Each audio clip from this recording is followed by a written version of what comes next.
இன்றைக்கான Bigg Boss promo 3 Vijay Sethupathi வந்து ஸ்டேஜில் அந்த எவிக்ஷன் கார்டை ஓப்பன் பண்ணி காமிக்கிறாரு. அதில் திவாகர்னு இருந்ததை பார்த்துட்டு ஹவுஸ்மேட்ஸ் நிறைய பேர் ஷாக் ஆகுறாங்க. ஆனால் திவாகர் வந்து சிரிச்சுட்டே சரிப்பா நான் வரேன் அப்படின்ட்டு எல்லாத்தையும் சொல்லிட்டு வராங்க. பின்னாடியே வந்த பார்வதி வந்து ஹக் பண்ணிவிட்டு அழுகுறாங்க.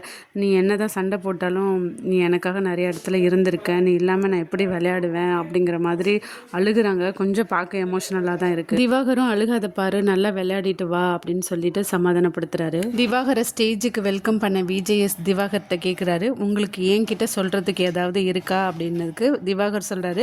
அதுக்கு திவாகர் சொல்கிறாரு, சார் என்கிட்ட நிறைய பேர் உங்களுக்கு விஜய் சேதுபதியோட பாடி லாங்குவேஜ் வருது, ஸோ நீங்கள் நல்லா பெரிய ஆளாக வருவீங்க அப்படிங்கிற மாதிரி சொல்கிறாரு. அதுக்கு விஜய் சேதுபதி திரும்பி நின்று நல்லா சிரிக்கிறாங்க. ஆடியன்ஸும் பயங்கரமாக சிரித்து ரெஸ்பான்ஸ் கொடுக்குறாங்க. சார் நான் உங்ககிட்ட ஒரு கிஸ் கேட்டிருந்தேன், அதுதான் என்னோட கடைசி ஆசை, அதை என்ன நிறைவேற போகுது அப்படின்னு அவர் சொல்கிறதுக்குள்ளே விஜய் சேதுபதி சார் வந்து திவாகரை ஹக் பண்ணிவிட்டு கன்னத்தில் ஒரு கிஸ் கொடுக்குறாரு. ஸோ இந்த ப்ரோமோ வந்து கொஞ்சம் பார்க்குறதுக்கு கொஞ்சம் நல்லா தான் இருந்துச்சு. திவாகரோட வெளியேற்ற இந்த கேமில் ஏதாவது சேஞ்சஸ் கொண்டு வருமா? நீங்கள் என்ன நினைக்கிறீங்க? கமெண்ட்ஸில் சொல்லுங்கள். இந்த வீடியோக்கு ஒரு லைக் கொடுக்க மறக்காதீங்க.